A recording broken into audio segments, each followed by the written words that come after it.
Dr. Usman Chohan. He's an economist and he works for IRS. Welcome you both in program Views at 7. We'll start with you, Mr. Kriag. What do you think that as this dispute has taken a sharp turn, how do you look at it? Who's the beneficiary of it and who's the one who will suffer the most?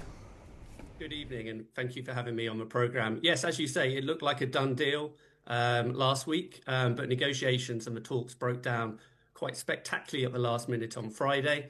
My understanding is that this was due to some last minute US conditions around refusing to extend the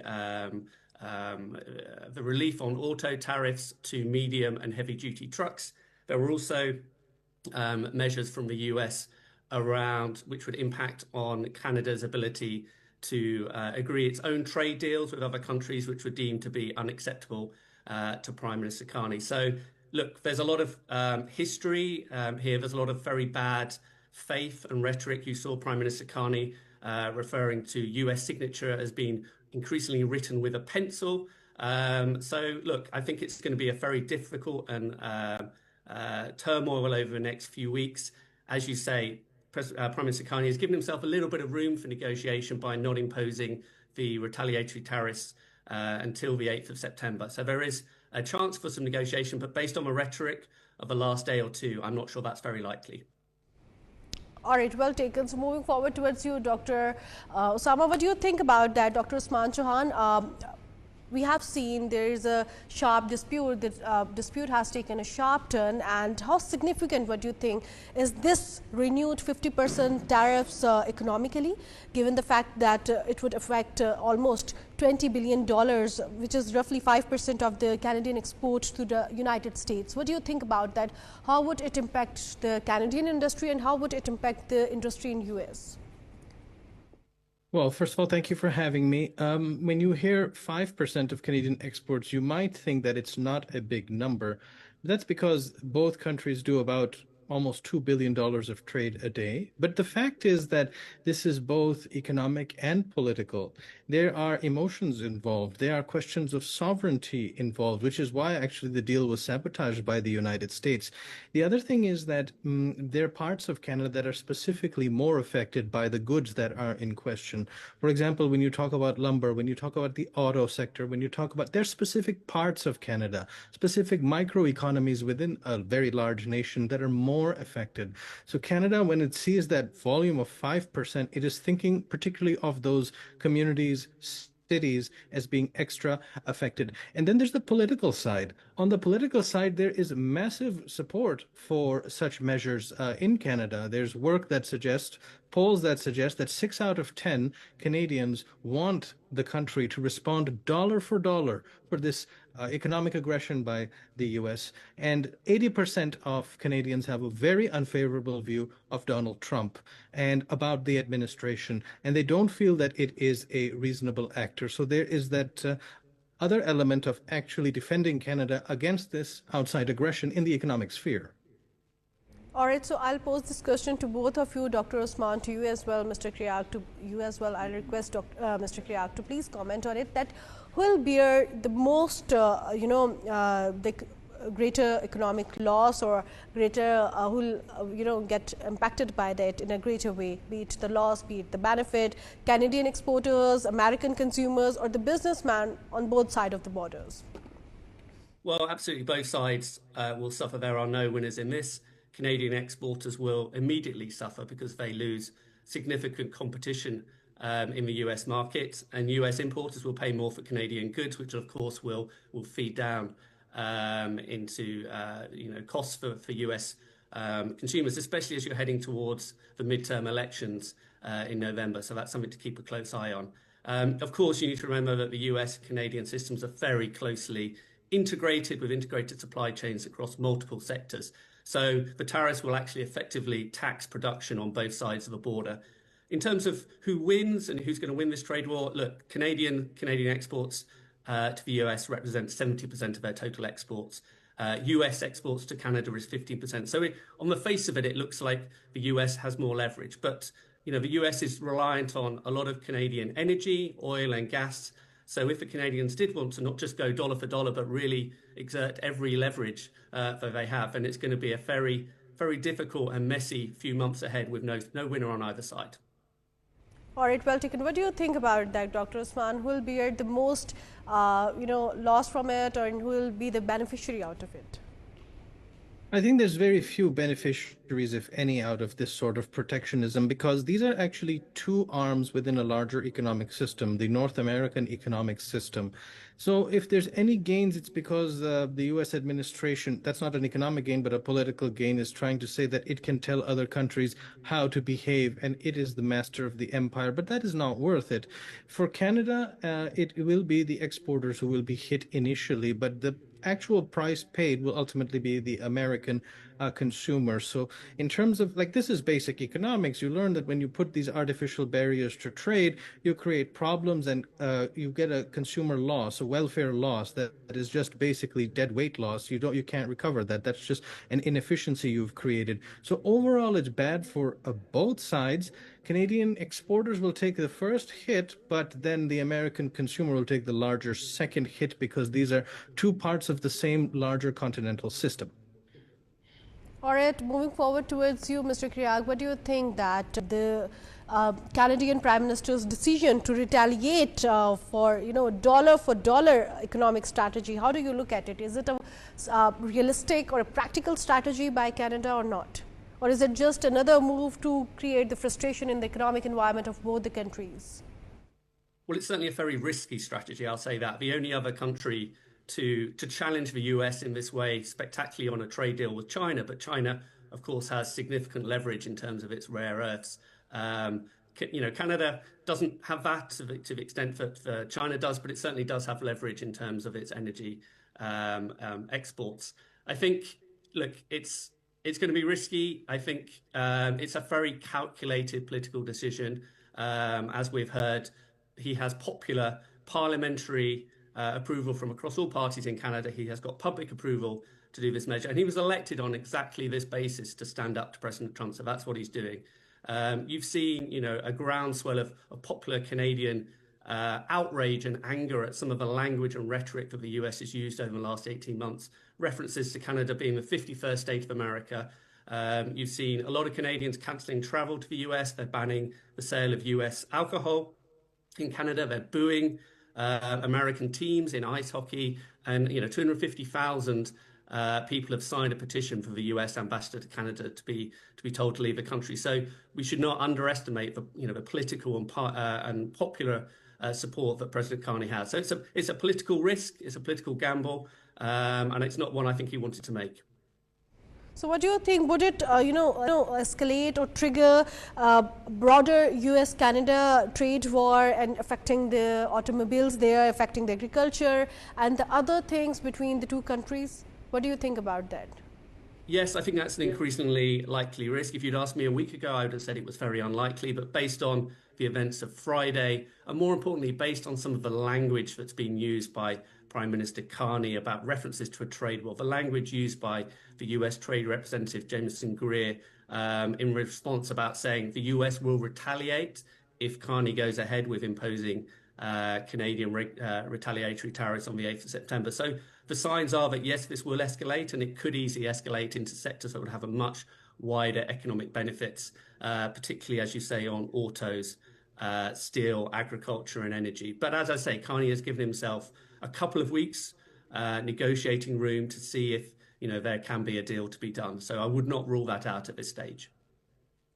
Moving forward towards you, Dr. Usman, what do you think that, what does it reveal about the President Trump's strategy for the Canadian goods? Or what do you think about, would it impact the future of trade between US and Canada and the future of trade between the other countries working with US? Yes, I think that Canada is increasingly asserting its economic sovereignty and finding partnerships outside of the US. It has set benchmarks for the future, like for 2030. of a certain percentage of exports that must emerge from outside North America. It has started to work around this issue, but it takes time. In the meantime, you should keep in mind that Canadians do have, if this is an economic war, then Canadians do have war stamina. They have the war stamina because they have a hatred now of the United States in terms of economic policy, but even up almost 50% have a negative view of American people. So there's almost this distinction one tries to make where, oh, it's the government, but Canadians, 48% have a negative, unfavorable view of American people. This is now a broader thing. And the assertion of identity and sovereignty and other questions come into play. And I think Mark Carney has done an excellent job of highlighting that Canada has, for 200 years, stood up for itself, will stand up again if it needs to. And I see a lot of the failures of the U.S. strategy here because Canada is attacking or retaliating. It's very much like the U.S.-Iran war negotiations, in which Pakistan played such a positive role in trying to bring both belligerents to the table, only to see America go back on its word. America is going back on its word against Canada in the economic sphere as well. So everybody is observing all lessons from all domains, and we're seeing a lot of parallels between the crisis in the Strait of Hormuz and the crisis across Niagara Falls, let's say. So that is very much a similar pattern, and it's not going well for America. But Dr. Usman, are the Washington's demands fundamentally about the trade and the tariffs increasingly being used as a leverage for wider economic and foreign policy choice for the Canada? Yes, that's a very good point, that there is much more to this than economics, and the U.S. is trying to exert leverage wherever it can. The post-World War II order was very much about America dictating, particularly after 1991 and the Soviet Union disintegrating. It was very much America telling people what it thought. But now even middle powers, Canada is a middle power, Iran is a middle power. They have decided that they will tell America what's in their interest. Yes, they're not trying to supplant the U.S., but they're just going to defend their interests much more vociferously. Canada does a very good job of that in principle. It has sacrificed in the past for broader mutual gains with its with counterparties, but that is generosity, and Canada doesn't need to be generous. What Canada needs to do is defend its interests for its people, and I think they will do a very good job of that by pushing back against this leverage that the U.S. has imagined it has, because Canadians are strong people and the nation is strong. They will show this to America, like the Iranians did in another domain. All right, well taken. Moving forward towards you, Mr. Kriag, what do you think that as the deal in the last minute failed to produce an agreement? What do you think about that? Does the collapse mean for the future of United States, Mexico or Canada, and the decade-old model of integrated North American trade? How does it impact, and what does this collapse mean for this older model that includes US, Mexico and Canada? Yes, look, the outlook for the US, Mexico and Canada trade pact looks very uncertain. It looked very uncertain before this happened, as you know. The talks to agree an extension of that pact in July broke down on similar issues, but slightly different. So there is now an annual a joint review between all three parties to agree that. I would say the events of the last few days have put that under much greater uncertainty. And I think the prospects for those negotiations resuming under a sort of positive mindset are very limited at the moment. There is, of course, the possibility that the US may just move away from that agreement and agree a separate a deal with Mexico.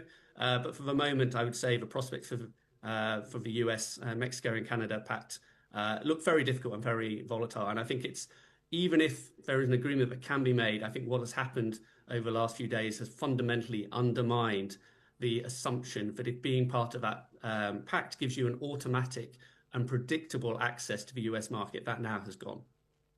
So, Kriag, what do you think that how vulnerable are the industries or the firms that are dependent on the Canadian raw material and the other imports amid this prolonged retaliation?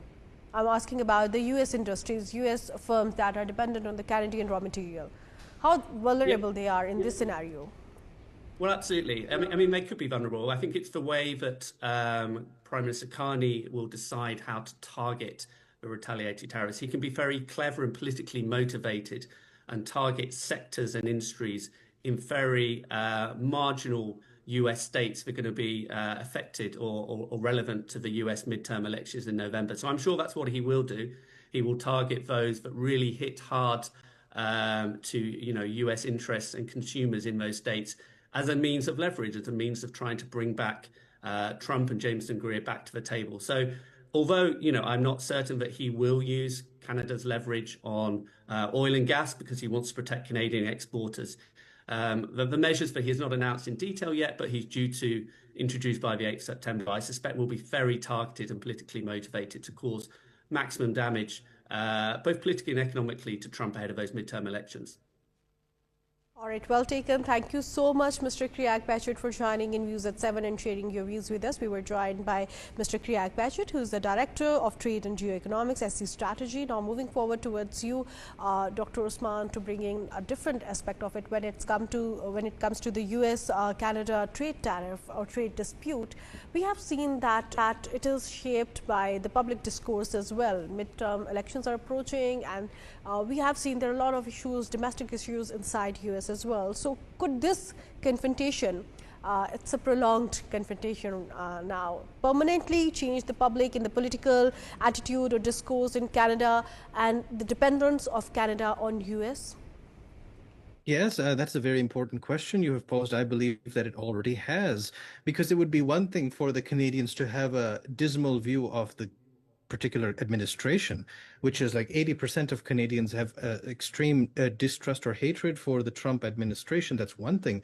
But actually, Canadians, up to nearly 50%, 48% of Canadians now have an unfavorable view of the American people. Like ordinary people, they think those are nasty people. This is a structural change then, because previously you had a lot of cross-border exchange of people, economy. It was quite integrated even as far back as just 10 years ago. It was quite integrated. Now the Canadians are looking elsewhere. And they do have, for example, preferential access to 1.5 billion people, whether it is in ASEAN, whether it is EU, whether they have a deal with our next door neighbors. They have worked out some alternatives, and they have an idea of doubling the exports over the next 10 years. So they are looking elsewhere because they are beginning to harbor a deep resentment towards the United States as a polity and as a people. That's quite deep.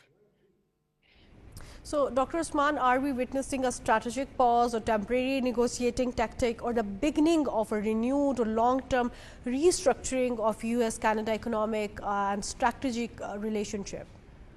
That is a tricky question because, there has been this margin given by the Canadian side to lift the rates after September 8th. There is some time for that. So Canada is leaving a room for some negotiation because Canadians are very able negotiators.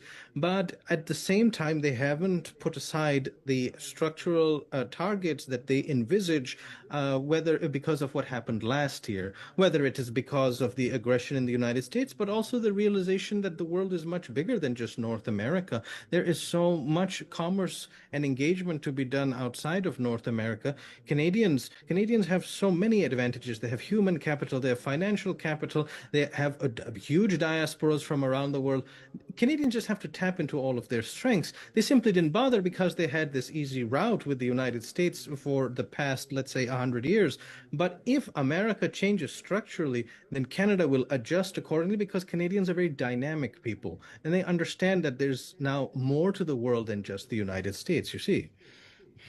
That is very important. We are so thankful to you, Dr. Usman Chohan, for joining in Views at 7 and sharing your views with us regarding this Canada trade dispute. We were